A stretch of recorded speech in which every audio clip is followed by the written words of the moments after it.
Hello दोस्तों, welcome to PRT teacher classes. कैसे हो आप सभी? उम्मीद करता हूँ अच्छा होंगे, पढ़ाई कर रहे होंगे। चलिए शुरू करते हैं सेशन।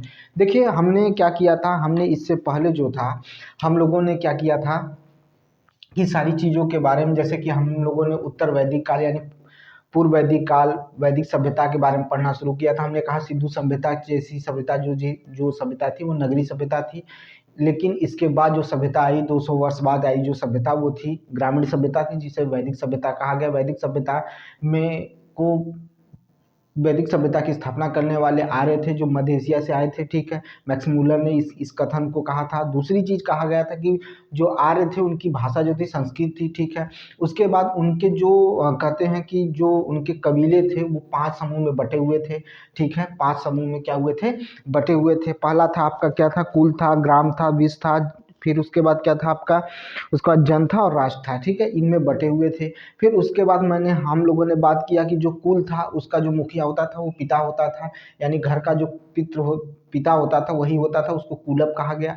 ठीक है, राजा जो होता था उसे राजन कहा गया। ठीक है, इस तरह से विष का जो होता था उसे विषपति कहा गया। उसी तरह से हमने आगे बढ़ा था, तो हम लोगों ने इसी में चर्चा किया था कि इसी में हम लोगों ने पढ़ा था कि जो वर्ण समाज था वो कार्य के आधार पर बांटा गया था। ठीक है, कार्य के आधार पर बांटा गया था। ठीक है, इसको 10वें मंडल में देखा गया था। सारी चीजें हमने चर्चा कर ली थी। अब हम उसी के आगे चल रहे हैं, उसी में आगे चलेंगे। हम लोग क्या पढ़ रहे थे, पूर्व वैदिक सभ्यता। ठीक है, पूर्व वैदिक सभ्यता के बारे में पढ़ रहे थे। ठीक है, पूर्व वैदिक सभ्यता के बारे में पढ़ रहे थे, और वो कितना था, 1500 से 1000 ईसा पूर्व था, बीसी था। ठीक है, इसी पर चर्चा हो रही थी। दिख रहा है ना भाई, देख लीजिए। ठीक, हाँ दिख रहा है, इसी पर चर्चा हो रही थी।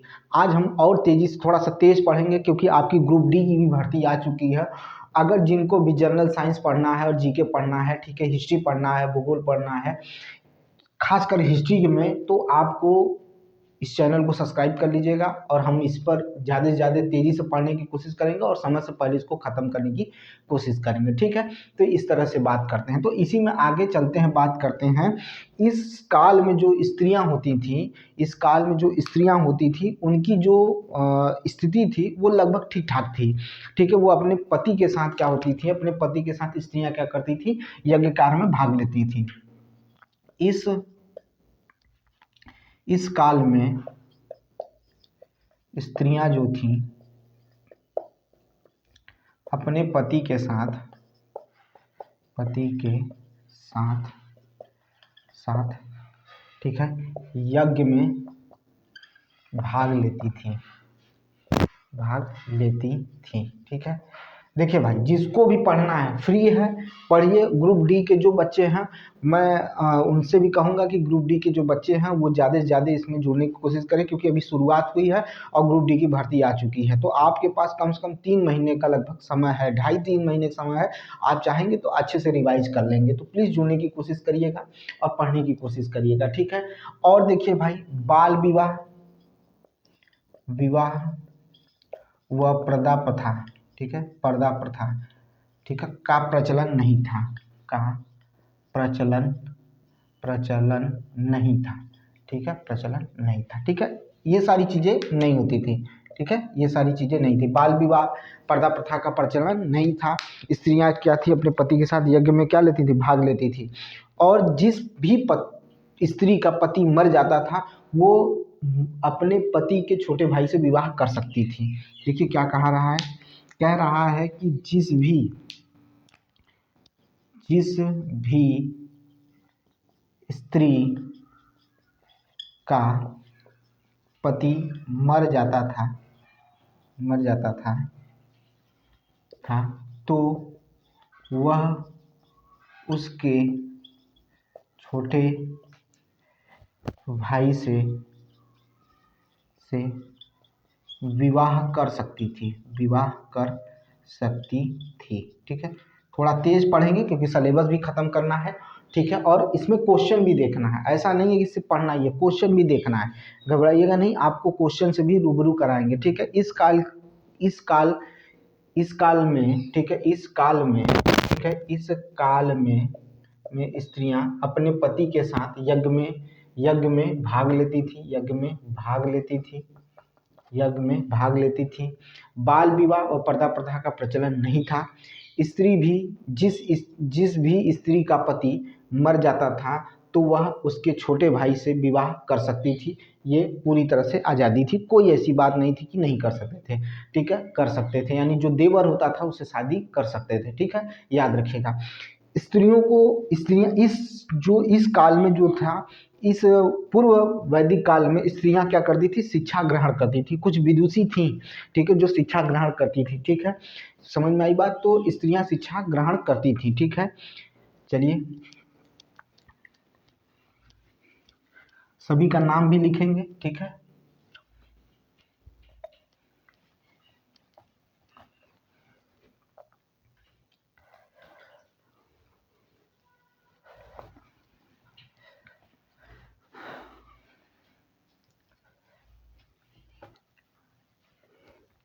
चलिए भाई सुनिएगा।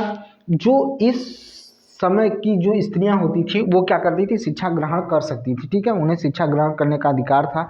ठीक है, उसी में जो विदुषी थी, कुछ विदुषी थी, जैसे लोपामुद्रा, घोषा, सिकता, आपला, ठीक है, और विश्वास जैसी विदुषी जो थी, वो ये स्त्रियां ऐसी थी जो विदुषी थी, जो क्या करती थी, जिनके पास ज्ञान था। ठीक है, जिन्होंने शिक्षा ग्रहण किया था। ठीक है, तो याद रखिएगा कि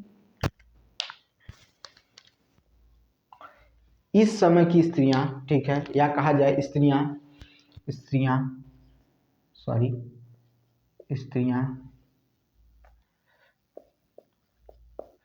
स्त्रियां शिक्षा ग्रहण कर सकती थी थी इस काल में इस काल काल में इस काल में ठीक है, इस काल में लोपा मुद्रा, ठीक है, आपला आपला लोपा मुद्रा आपला, ठीक है, लोपा मुद्रा आपला, ठीक है, कौन कौन सी, तो लोपा मुद्रा, ठीक है, लोपा मुद्रा हो गई, आपला हो गई। ठीक है, लोपा मुद्रा आपला हो गई। ठीक है, और कौन कौन हो गया भाई, घोषा हो गया, सिकता हो गया, ठीक है, विश्वास, ठीक है, घोषा सिकता विश्वास। ठीक है, घोषा, ठीक है, सिकता तथा विश्वास तथा विश्वास विश्वास ठीक है, विश्वास विश्वास इस काल में, ठीक है, इस काल में लोपा मुद्रा, आपला, घोषा, सिकता और विश्वास जैसी विदुषी थी, जैसी विदुषी प्रसिद्ध थी। विदुषी का वर्णन है, लिखिएगा, विदुषी का वर्णन है। ठीक है, विदुषी का वर्णन है। ठीक है, एक थी गार्गी, ठीक है, कौन थी, गार्गी। इन्होंने याज्ञवल्क्य को क्या कर दिया था, चुनौती दे दिया था। ठीक है, वाद विवाद के लिए क्या कर दिया था, चुनौती दे दिया था।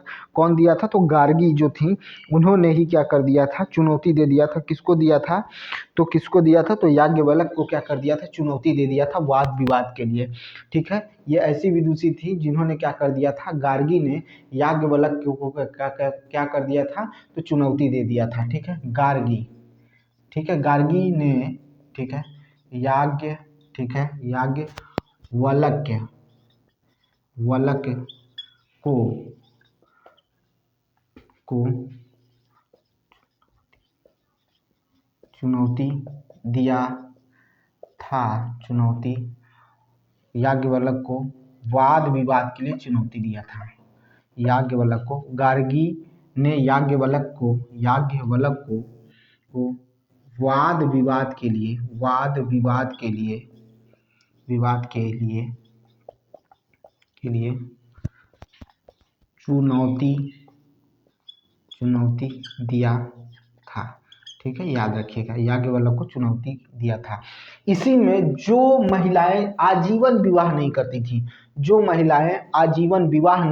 थी, उन्हें अमाजू कहा गया। क्या कहा गया, तो अमाजू कहा गया। वो महिलाएं जो जीवन भर क्या करती थी, विवाह नहीं करती थी, आजीवन विवाह नहीं करती थी, उन्हें क्या कहा गया, तो अमाजू कहा गया। ठीक है, यानी आजीवन अविवाहित रहने वाली स्त्री को स्त्री को, ठीक है, स्त्री को अमाजु कहा गया, अमाजु कहा गया, अमाजु कहा गया, ठीक है, कहा गया, ठीक है, अमाजु कहा गया, ठीक है। आजीवन अविवाहित रहने वाली स्त्री को अमाजु कहा गया। क्या कहा गया? तो अमाजु कहा गया। आजीवन क्या रहना? अविवाहित रहने वाली स्त्री को क्या कहा गया? तो अमाजु कहा गया, ठीक है। इसमें कोई दो राय नहीं है, याद रखिएगा, ठीक है। अब आर जो होते थे वो उनका मुख्य पेय पदार्थ क्या होता था? तो सोम रस होता था। क्या होता था? सोम रस का क्या करते थे वो क्या करते थे? सेवन करते थे। ये वनस्पति से बनाए जाने वाला पदार्थ था, ठीक है, पेय पदार्थ था, ठीक है। ये इतना हो गया भाई। स्त्रियां शिक्षा ग्रहण कर सकती थी इसी काल में। लोप मुद्रा, आपला, घोषा, सिकता और विश्वास जैसी विदुषी थी। गार्गी भी थी जिन्होंने याज्ञवल्क्य को वाद विवाद के लिए क्या कर दिया था? चुनौती दिया था। आजीवन अविवाहित रहने वाली महिला को अमाजु कहा जाता था। क्या कहा जाता था भाई? तो अमाजु कहा जाता था, ठीक है, अमाजु कहा जाता था, ठीक है।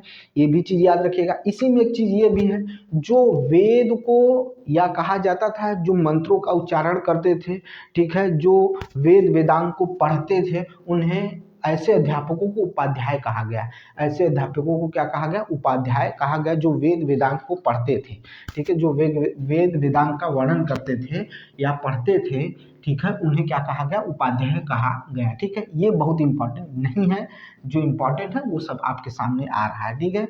उनको पढ़ते रहिए, लिखते रहिए, ठीक है, तैयार करते रहिए, पीछे नहीं हटना है भाई, मेहनत करना है और आगे की तरफ बढ़ते चलना है, ठीक है।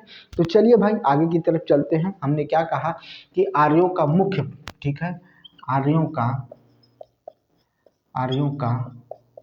मुख्य पेय पदार्थ सोम रस था, सोम रस था, ठीक है। मुख्य पेय पदार्थ क्या था? आर्यों का सोम रस था, जो वनस्पतियों से प्राप्त किया जाता था, जो, ठीक है, इसको काट दी, जो वनस्पतियों से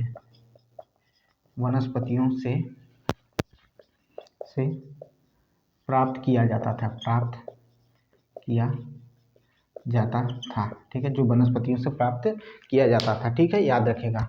आर्यों का, ठीक है, आर्यों का मुख्य पेय पदार्थ सोमरस था, जो वनस्पतियों से क्या किया जाता था? प्राप्त किया जाता था, ठीक है, या वनस्पतियों से बनाया जाता था।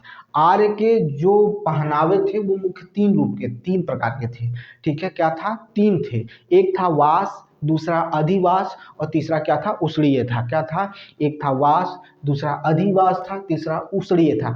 अंदर जो पहनते थे उसे नीवी कहते थे, अंदर जो पहनते थे उसे नीवी कहते थे।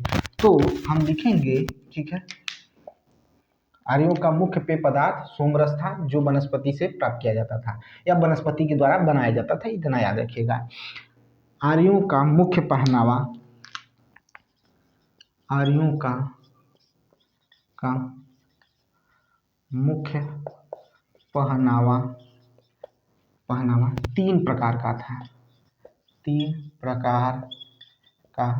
आर्यों का मुख्य पहनावा तीन प्रकार का था।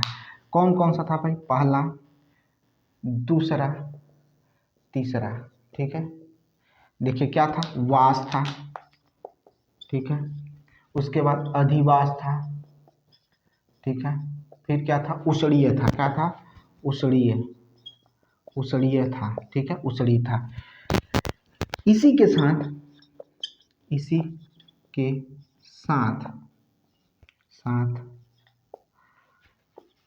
अंदर पहनने वाले वस्त्र को नीवी कहते थे। क्या कहते थे? तो नीवी कहते थे,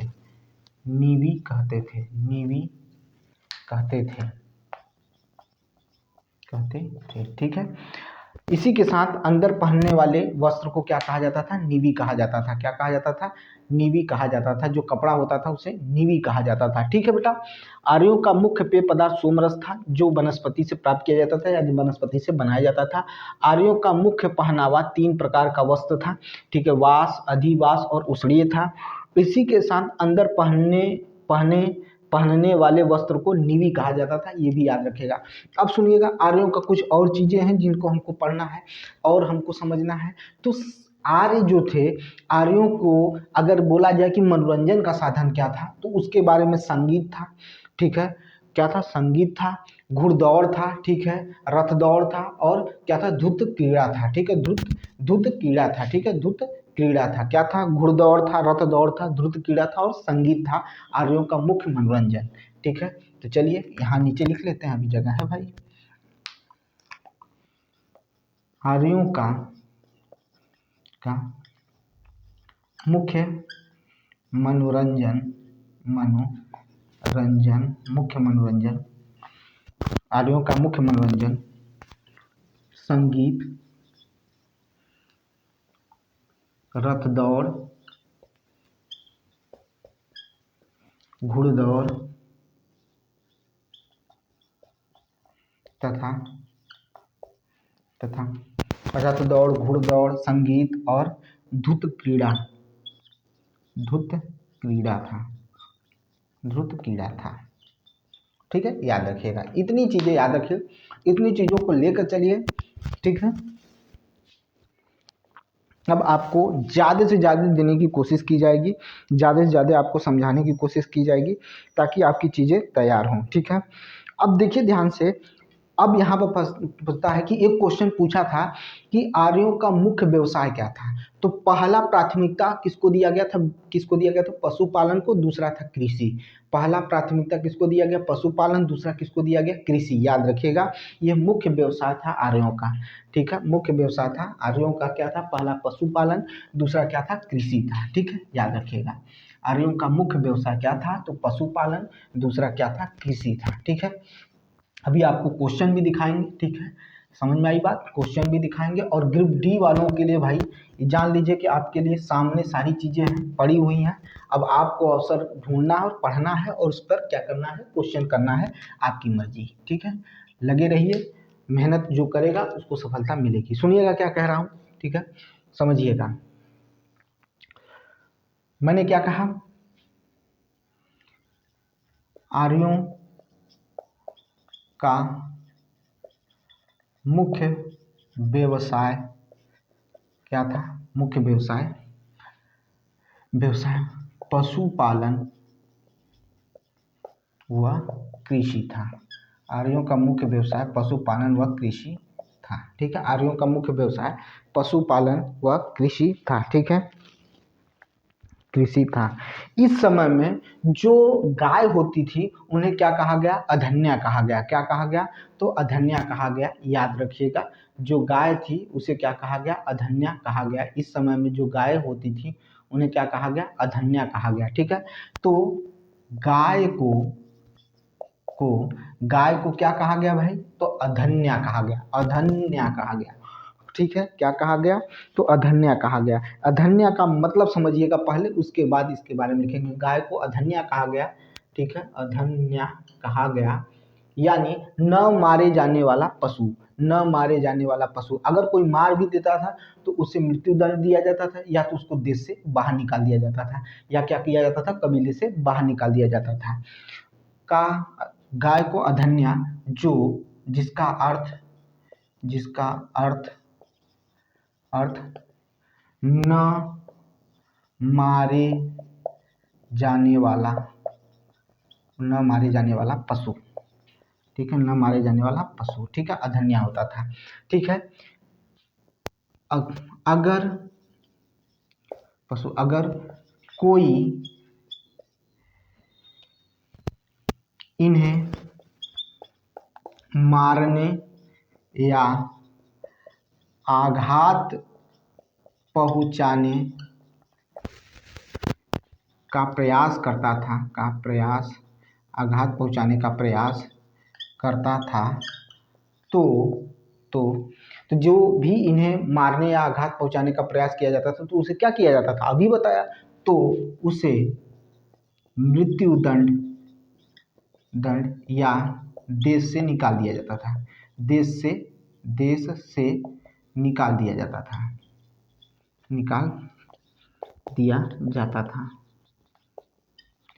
ठीक है, फिर समझिएगा। आर्यों का मुख्य व्यवसाय पशुपालन व कृषि था।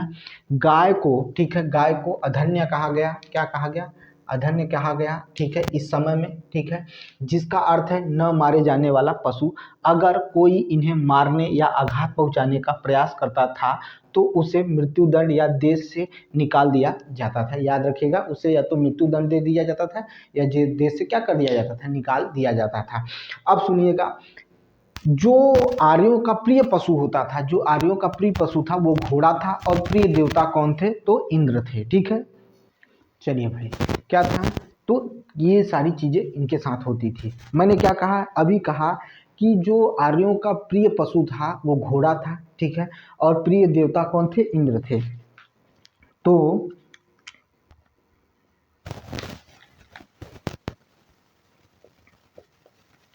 आर्यों का प्रिय पशु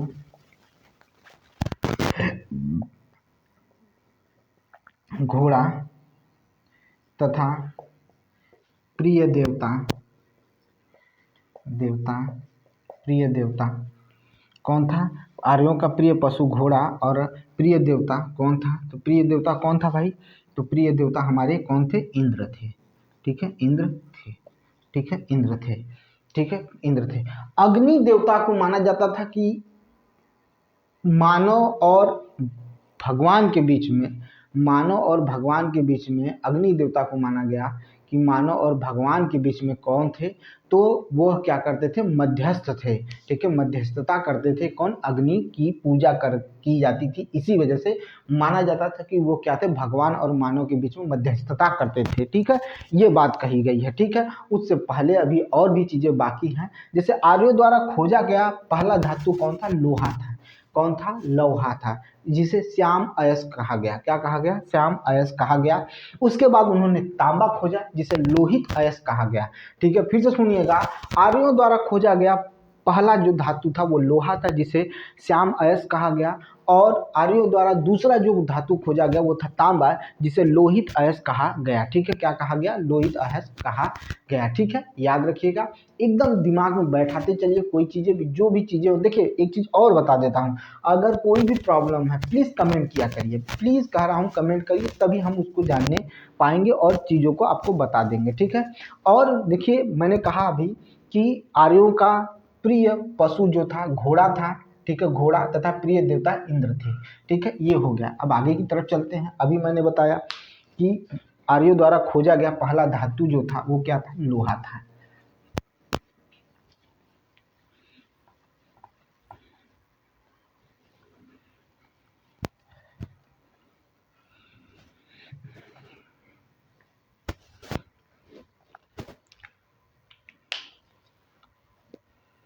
देखिए क्या कह रहा हूं, आर्यों द्वारा आर्यों द्वारा द्वारा खोजा गया पहला पहला धातु लोहा लोहा जिसे जिसे लौह सॉरी श्याम अयस्क कहा गया, श्याम अयस्क कहा गया, ठीक है, श्याम अयस्क कहा गया, कहा गया। तथा दूसरा धातु दूसरा धातु तांबा था। क्या था, तांबा था, तांबा था जिसे जिसे लोहित अयस्क लोहित अयस्क कहा गया, लोहित अयस्क कहा गया, ठीक है, जिसे क्या कहा गया, लोहित अयस्क कहा गया।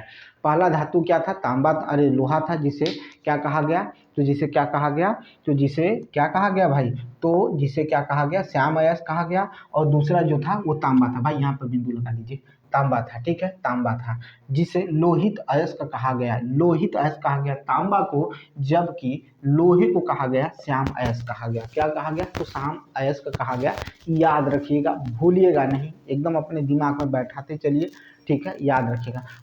इस समय में जो व्यक्ति दूर दूर जाकर व्यापार करते थे उन्हें पड़ी कहते थे। क्या कहते थे, तो उन्हें पड़ी कहते थे। जो दूर दूर जाने वाला व्यक्ति, जो व्यापार हेतु दूर दूर जाते थे उन्हें पड़ी कहते थे, ठीक है।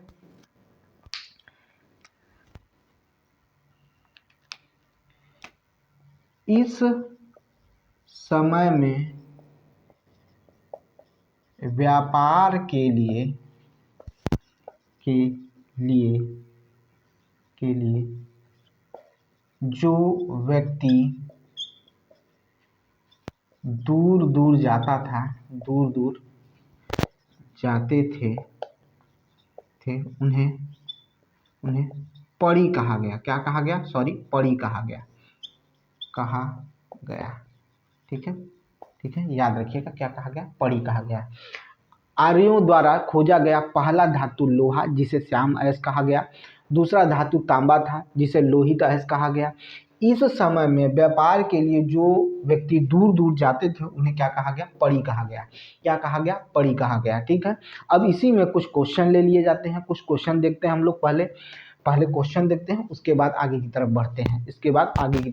बढ़ते हैं। तो कुछ क्वेश्चन जो हैं उनको देख लीजिए पहले, फिर उसके बाद आगे चर्चा करेंगे, और चर्चा इसी तरह से बढ़ती रहेगी और हम लोग आगे की तरफ बढ़ते रहेंगे। ठीक है, हमें ध्यान देना है सिर्फ कि क्या चीज़ें आ रही हैं, क्या नहीं आ रही हैं, और क्या पढ़ना है, क्या नहीं पढ़ना है, ये याद रखिए। ठीक है, भूलना नहीं है, सारी चीज़ें आपको पढ़ाते चल रहे हैं और आपको समझाते चल रहे हैं।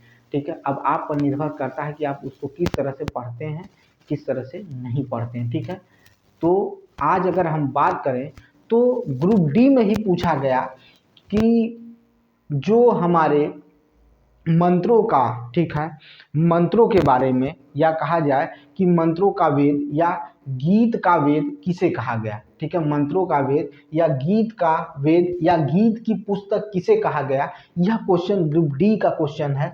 तो सामवेद को मंत्रों का वेद, ठीक है, या संगीत का वेद या गीत का वेद कहा गया है। ठीक है, कि किसे कहा गया है? तो किसे कहा गया? तो सामवेद को कहा गया है। ठीक है, इसमें कुल मंत्रों की संख्या कितनी है? तो 1869 जो है ये मंत्रों की कुल संख्या है। ठीक है, मंत्रों की कुल संख्या है। ठीक है, कुल संख्या कितनी है? तो मंत्रों की कुल संख्या है। इसमें से 1474 जो मंत्र हैं वो किससे लिए गए हैं? तो ये 1474 मंत्र ऋग्वेद से लिए गए हैं। देखिए क्वेश्चन कहाँ से पूछ रहा है, याद रखिए। आपको अगर इसमें 25 मार्क्स का ग्रुप डी में आ रहा है तो अगर लाना है तो इस तरह से पढ़ना पड़ेगा, इस तरह से पढ़ना पड़ेगा, याद रखिएगा। ठीक है, समझ में आई बात? माना गया है। ठीक है, और याद रखिएगा सामवेद को ऋग्वेद का अभिन्न अंग माना गया है, ये भी याद रखिएगा। इस तरह के क्वेश्चन आपसे पूछे जाएंगे बेटा, याद रखिएगा, इस तरह के क्वेश्चन आपसे पूछे जाएंगे। ठीक है, अब पूछा जाता है, ग्रुप डी में ही पूछा गया है, और ये 2018 का शिफ्ट था, 2018 का सेकेंड शिफ्ट था, कि ऋग्वेद में कुल मंत्रों की संख्या, ठीक है, कितनी है? कुल मंत्रों की संख्या कितनी है ऋग्वेद में कुल मंत्रों की संख्या कितनी है? तो ऋग्वेद में कुल मंत्रों की संख्या कितनी है? बताइए भाई, ऋग्वेद में कुल मंत्रों की संख्या कितनी है? बोलिए भाई। तो 1028 है, 1028 है। इस तरह के क्वेश्चन आपको देखने को मिलेंगे। तो इसी तरह से जुड़े रहिए और इसी तरह से आगे पढ़ते रहिए। जब आप भाई चीज़ों को समझेंगे, पढ़ेंगे, तभी चीज़ें आपकी क्लियर होंगी, नहीं तो नहीं होने वाली हैं। चलिए आगे चलते हैं।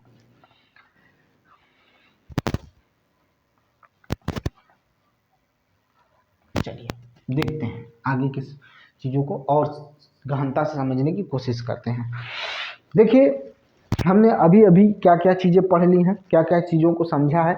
तो हमने अभी समझा कि जो आपके आर्य थे उन्होंने क्या क्या चीज़ें किया, सारी चीज़ों को हमने पढ़ लिया। यहाँ तक कि दूर दूर जाने वाले व्यक्ति को क्या कहते थे? व्यापार के लिए जो व्यक्ति दूर दूर जाते थे उन्हें परी कहते थे। यहाँ पर जो लेन देन होता था, जैसे आपने किसी वस्तु को लिया तो यहाँ पर वस्तु विनिमय प्रणाली काम करती थी। वस्तु विनिमय प्रणाली का मतलब समझिएगा कि जैसे हमें चावल की ज़रूरत है तो हमने आपसे क्या ले लिया है? हमें चावल ले लिया, और आप उस चावल के बदले हमने क्या कर दिया? तो आपको जैसे पशुपालन होता था, दूध दे दिया। इस तरह का क्या करते थे? वस्तु विनिमय प्रक्रिया चलती थी, प्रणाली चलती थी। इसी में जो ऋण देकर ब्याज लेने वाले लोग थे, जो क्या करते थे? ऋण देकर ब्याज लेने वाले लोग। कौन? तो ऋण देकर ब्याज लेने वाले लोग। ठीक है, ऋण देकर, ठीक है, ऋण देकर ब्याज लेने वाले को ऋण देकर ब्याज लेने वाले को क्या कहा जाता था? तो सूदखोर कहा जाता था। और कहा जाए तो अगर और उत्कृष्ट शब्दों में कहा जाए और विस्पष्ट शब्दों में कहा जाए तो क्या कहा जाता था, तो वेकनाट कहा जाता, शुद्धखोर या वेकनाट, क्या कहा जाता था, वेकनाट कहा जाता था, शुद्धखोर, शुद्धखोर, याद रखिएगा, शुद्धखोर, ठीक है। क्या कहते थे, शुद्धखोर कहते थे या वेकनाट कहते थे। जो ऋण लेता था उसे वेकनाट कहा जाता था, यानी ऋण देकर ब्याज लेने वाले को शुद्धखोर या वेकनाट कहते थे, कहते थे, याद रखिएगा।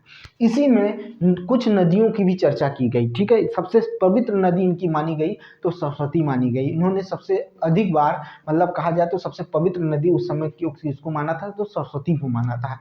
उसके बाद इसी में सिंधु नदी जो थी इनका वर्णन कई बार किया गया था, जबकि गंगा नदी का वर्णन एक बार हुआ था, यमुना नदी का वर्णन 3 बार हुआ था। फिर तो सुनिएगा, इसी में इनके द्वारा जो था कि सरस्वती नदी जो थी, ठीक है, सरस्वती नदी सबसे पवित्र नदी ये लोग मानते थे, और उसमें गंगा नदी का वर्णन 1 बार किया गया है, यमुना नदी का वर्णन 3 बार किया गया है, जबकि सिंधु नदी का वर्णन कम से कम असंख्य बार किया गया है, ठीक है। याद रखिएगा कितनी बार किया गया है, असंख्य बार किया गया है, ठीक है, याद रखिएगा।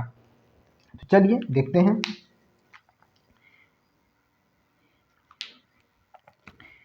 इस वेद में सरस्वती नदी को पवित्र नदी माना गया है, पवित्र नदी माना गया, पवित्र नदी माना गया। इस वेद में सरस्वती नदी को पवित्र नदी माना गया, जबकि गंगा नदी का वर्णन 1 बार तथा यमुना नदी का वर्णन 3 बार तथा सिंधु नदी का वर्णन असंख्य बार हुआ है। देखिए, इस वेद में सरस्वती नदी को पवित्र नदी माना गया,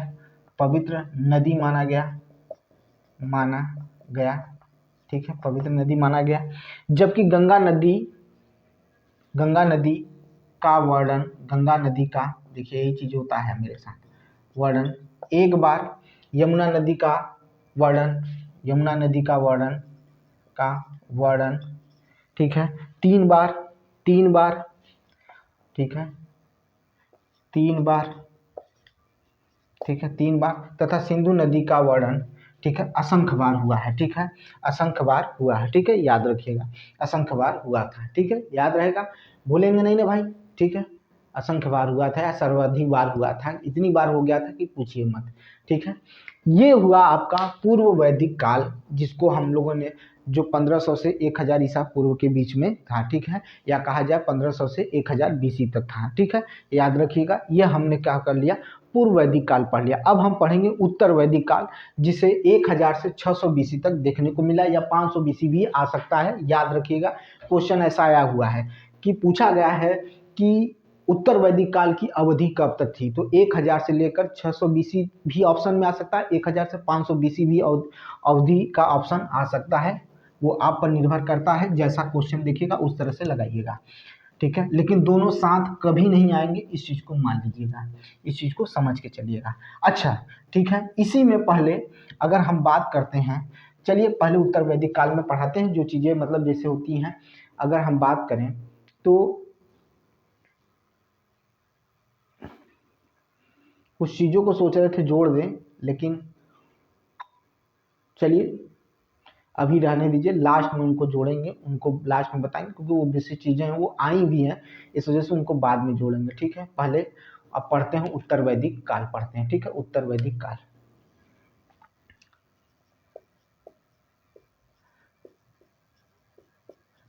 वैदिक काल, उत्तर वैदिक काल 1000 से लेकर 600 ईसा बीसी, ठीक है, याद रखिएगा, 1000 से लेकर 600 बीसी तक उत्तर वैदिक काल, ठीक है। अब यहाँ पर धीरे धीरे बहुत कुछ आपको देखने को मिलेगा, जो बहुत ही परिवर्तन देखने को मिलेगा, ठीक है। तो आइए चलते हैं, चलिए भाई सुनिएगा ध्यान से। उत्तर वैदिक काल को हम अगर पढ़ने की कोशिश करें, तो अगर हम इनको जानने की कोशिश करें, तो इसका जो राजनीतिक जीवन है उसको बारे में हम चर्चा कर सकते हैं कि राजनीतिक जीवन किस तरह का था। यहाँ पर अब राजाओं का प्रभुत्व बढ़ना शुरू हुआ, सभा और समिति खत्म होने शुरू हो गई। अब जहाँ पर पहले क्या था कि स्वेच्छा से कर दिया जाता था, अब कर नियमित हो गया। अब राजा का जो मतलब पुत्र होता था वही राजा बनता था, यानी अब जो वंशानुगत हो गया, ठीक है, ये सारी चीजें देखने को मिली। सामाजिक जीवन किस तरह का था, आर्थिक जीवन किस तरह का था, धार्मिक जीवन किस तरह का था, इसी में अब जो हो गया, जो वर्ण होता था वो व्यवसाय की जगह पर किस तरह से हो गया, तो किस तरह से हो गया, धर्म की जन्म के आधार पर हो गया। यानी जो व्यवसाय के की बजाय क्या हो गया, तो जन्म के आधार पर हो गया कि आप व्यवसाय ये करते हैं, तो अब आप वो नहीं रहे। अब जैसे जैसे कोई पाठ पूजा करता था तो उसका पुत्र भी ब्राह्मण ही हो गया, जो सैनिक होता था, युद्ध लड़ता था, उसका पुत्र भी सैनिक हो गया, यानी क्षत्रिय हो गया। जो शूद्र में आते थे, जो शूद्र का काम करते थे, उनका पुत्र भी शूद्र होने लगा। इस तरह से बांट दिया गया, ठीक है, समझने की कोशिश करिएगा, ठीक है। इस तरह से बांटना शुरू हुआ, तो समझने में हम अब इस सब चीज़ों को समझेंगे और इन्हीं सब चीज़ों को पढ़ेंगे, ठीक है। अब हुआ क्या था, देखिए ध्यान से सुनिएगा कि लोहे की खोज हो गई, तांबे की खोज हो गई, ये सारी चीज़ें हमने वर्णन कर दिया है, इन सारी चीज़ों को हमने बता दिया, ठीक है। अब राजनीतिक जीवन देखें तो जन का जो आकार था वो बढ़ना शुरू हो गया। जो जन का आकार था वो क्या हो गया, बढ़ना शुरू हो गया। उसका मुखिया कौन होता था, राजन होता था, लेकिन अब जन का आकार बढ़ना शुरू हो गया। अब बढ़ने लगा तो क्या हो गया, तो क्या हो गया, तो इसी के साथ राजा का महत्व भी क्या होने लगा, बढ़ने लगा। भाई जन का आकार बढ़ने लगा तो राजा उस पर आधिपत्य करता था, राजा उस पर शासन करता था, तो उसका अधिकार बढ़ने लगा। और जब राजा का राज्याभिषेक होता था तो राजसूय करके यज्ञ किया जाता था, ठीक है, यह यज्ञ होता था, उसके बाद राजा को क्या किया जाता था, राज्याभिषेक होता था, ठीक है। और क्या हुआ, तो यहाँ पर राजा ने अपना अधिकार बढ़ाना शुरू किया और वंशानुगत हो गया, ठीक है। जो राजा का जो अधिकार था, या राजा जिस तरह से राजा का पुत्र क्या हो गया, राजा बनने लगा, ठीक है, राजा का पुत्र राजा बनने लगा, ठीक है। और व्यवसाय का भी क्या हुआ, व्यवसाय का भी विस्तार होना शुरू हुआ। और जो कर पहले स्वेच्छा से लिया जाता था, अब क्या हो गया, वो क्या किया गया, नियमित कर दिया गया। सेना और न्याय सभी पूर्ण, ठीक है, क्या था, सभी क्या था, पूर्णतः स्वामित्व नहीं था, ठीक है। समझिएगा क्या कह रहा हूं कि सेना और न्याय सभी पूर्णतः क्या था, क्या था, स्वामित्व, या कहा जाए कि जो सेना होती थी या न्याय होता था वो पूरी तरह से स्थायी नहीं था, ठीक है। जो भी उसमें चीजें देखी जाती थी वो स्थायी नहीं होती थी, स्वामित्व की तरह होती थी, ठीक है, स्थायी नहीं होती थी। जब जरूरत पड़ गई तो राजा ने कर लिया, जब जरूरत नहीं पड़ी तो हटा दिया। न्याय भी इसी तरह से हो गया, स्थायी नहीं रहता था, कुछ और ही चलने लगा। तो इस तरह से व्यवस्थाएं चलने लगी, किसमें, तो उत्तर वैदिक काल में। किसमें चलने लगी, उत्तर वैदिक काल में चलना शुरू हो गया, ठीक है। इसी में क्या हुआ कि शिक्षा के भी बारे में क्या हुआ, शिक्षा को के बारे में भी यहाँ पर बढ़ावा देने को मिला। यहाँ पर शिक्षा को, या कहा जाए जीवन को, क्या किया गया, 4 वर्गों में बांट दिया गया, ठीक है। पहला था ब्रह्मस्थ था, फिर उसके बाद क्या था, गृहस्थ था, ठीक है, फिर वानप्रस्थ था, फिर संन्यास था। ये सारी चीजें आपको देखने को इसी में मिलेंगी, ठीक है, इसी काल में देखने को मिलेगा, ठीक है। अब हमारा कहना है कि एक बार क्या होता है कि हम इसको शुरू करने से पहले क्या करें, जो भी चीज़ें मैंने बताई हैं वो सब चीज़ें तो ठीक है, लेकिन अब मुझे लगता है जहाँ तक कि हम एक बार क्वेश्चन देख लेते हैं। क्वेश्चन भी देखना जरूरी है, क्योंकि हम इस पर चर्चा नहीं करेंगे तो आपको कैसे लगेगा कि हाँ जो चीज़ें पढ़ा रहे हैं तो वो चीज़ें आएंगी कि नहीं आएंगी, ठीक है। तो आइए चलते हैं, क्वेश्चन पे भी चर्चा कर लेते हैं, क्वेश्चन को भी देख लेते हैं, ठीक है। तो चलिए क्वेश्चन पे चलते हैं पहले, ठीक है, उसके बाद भाई पढ़ना तो है ही, लेकिन हमें क्वेश्चन पे भी चर्चा करना है, ठीक है। चूंकि ग्रुप डी की भर्ती आ चुकी है तो उसमें भी जो जो क्वेश्चन आए हुए हैं उस पर भी हम चर्चा करेंगे, ठीक है। तो समझिएगा ध्यान से, देखिए क्या कह रहा है, पहला क्वेश्चन समझने की कोशिश करिएगा यहाँ पर, ठीक है, इसको मिटा दीजिए, ठीक है। पहला क्वेश्चन समझने की कोशिश करिएगा। पहला क्वेश्चन था, और ये ग्रुप डी का ही क्वेश्चन है, यह ग्रुप डी का ही क्वेश्चन है, ये क्वेश्चन पूछा गया क्वेश्चन है, याद रखिएगा, ये पूछा गया क्वेश्चन है। उपनिषद, उपनिषद में उप शब्द का क्या अर्थ है, क्या अर्थ है, ठीक है, क्या अर्थ है, ठीक है।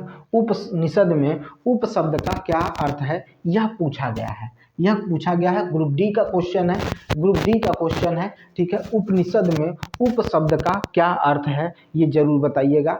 बताइएगा कि उपनिषद में उप शब्द का क्या अर्थ है, उप शब्द का क्या अर्थ है, ठीक है। बताइए भाई क्या होगा। जैसे यहाँ पर ऑप्शन अगर हम देना चाहें तो 4 ऑप्शन दे सकते हैं, ठीक है, ठीक है। 4 ऑप्शन दे सकते हैं, ठीक है, 4 ऑप्शन दे सकते हैं, ठीक है। जैसे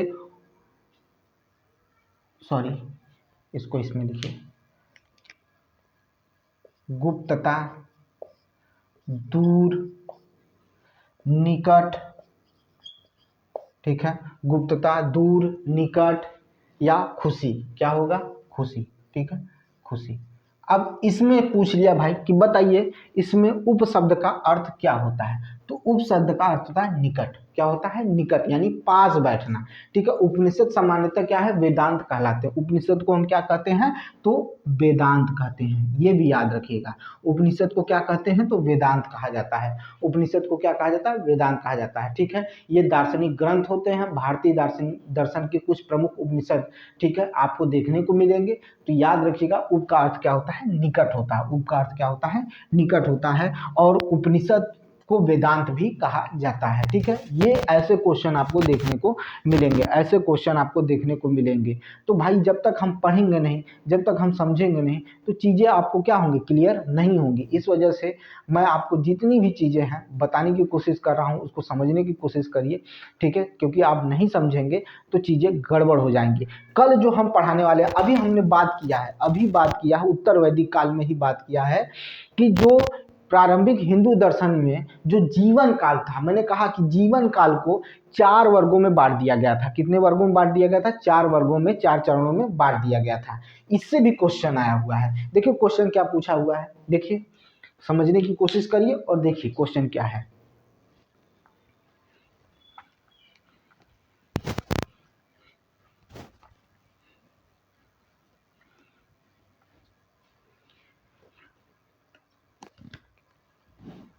देखिए क्वेश्चन क्या, क्वेश्चन नंबर 2 देख लीजिए, ये भी पूछा हुआ ग्रुप डी का ही क्वेश्चन है।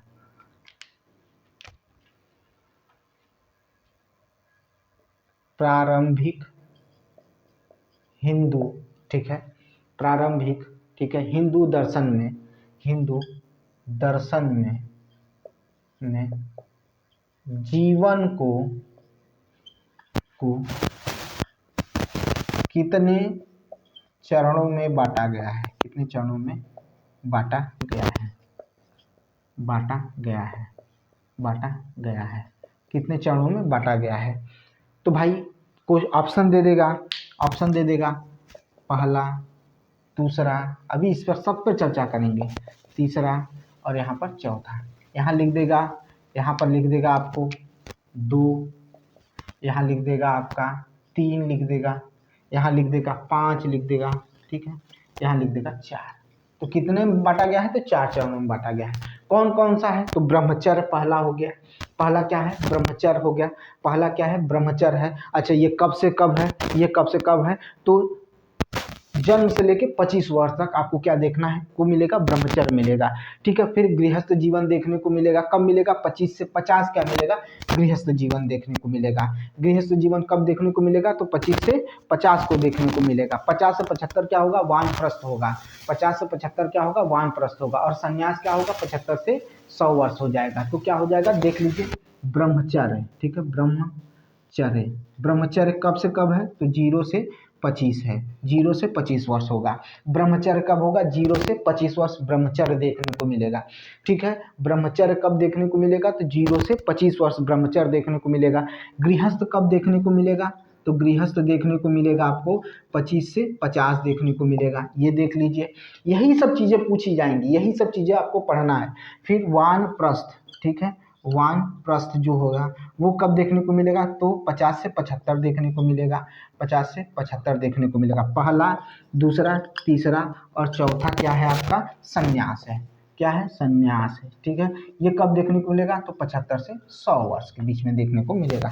तो ऐसे क्वेश्चन आपको देखने को मिलेंगे, ऐसे क्वेश्चन आपको देखने को मिलेंगे। ठीक है, ऐसे क्वेश्चन आपको देखने को मिलेंगे, याद रख लीजिएगा, समझने की कोशिश करिएगा। ठीक है, याद रखिएगा, इसको भूलिएगा नहीं बेटा। ठीक है, इसको भूलिएगा नहीं। और ये 2022 को जो ग्रुप डी का पेपर हुआ था उसमें पूछा गया क्वेश्चन है। ठीक है, आइए चलते हैं आगे देखते हैं। तो पूछा गया है कि हिंदू धर्म में इनमें से किस देवता का सृजनकर्ता माना गया है। भाई सृजनकर्ता याद रखिएगा ब्रह्मा को ही माना जाता है, एक सिंपल सी बात है। ये क्वेश्चन पूछा गया है और ये भी 2022 में ही पूछा गया ग्रुप डी में। ठीक है तो ऐसे क्वेश्चन आपको देखने को मिलेंगे, ऐसे ही क्वेश्चन आपको पढ़ना को मिलेगा। ठीक है, अगर आप नहीं पढ़ते हैं बेटा, आप नहीं समझते हैं, तो आपके लिए दुर्दशा होगी और आप जो एग्जाम देने चल रहे हैं उसे नहीं निकल पाएंगे। ठीक है, उसे नहीं कर पाएंगे, याद रखिएगा। ठीक है, एक और क्वेश्चन पूछा है, किस वेद में ऋचाओं की संख्या सबसे अधिक है। किस वेद में ऋचाओं की संख्या सर्वाधिक है। तो याद है आपको, मैंने बताया भी था, ऋग्वेद में ऋचाओं की संख्या सबसे अधिक होता है। ये भी क्वेश्चन ग्रुप डी का ही है, ये भी क्वेश्चन ग्रुप डी का ही है कि ऋचाओं की संख्या सबसे अधिक होती है। और ये सेकेंड शिफ्ट में पूछा गया क्वेश्चन है। ठीक है, सेकेंड शिफ्ट में पूछा गया क्वेश्चन है। अब बताइए भाई, अगर आप इन सब चीज़ों को नहीं पढ़ते हैं, इन सब चीज़ों को नहीं समझते हैं, तो फिर बेकार है, नहीं समझ में आएगा और नहीं कर पाएंगे। ठीक है, ग्रुप डी वाले विशेष तौर पे समझे कि उनके लिए एक समय है, फ्री है, पढ़ें। और लाइट चली गई, मिलते हैं, अब कब लाइट आएगी कोई ठीक नहीं है, तो इस वजह से आज यहीं पर समाप्त करते हैं। मिलते हैं नेक्स्ट वीडियो में और इसी को कंटिन्यू करेंगे और ज़्यादा पढ़ेंगे और क्वेश्चन भी आपके सामने रखेंगे। ठीक है, मिलते हैं नेक्स्ट वीडियो में। बहुत बहुत धन्यवाद और प्लीज़ शेयर करिए, कमेंट करिए, मेरी वीडियो पर शेयर ज़रूर करिएगा। ठीक है, मिलते हैं नेक्स्ट वीडियो में, धन्यवाद।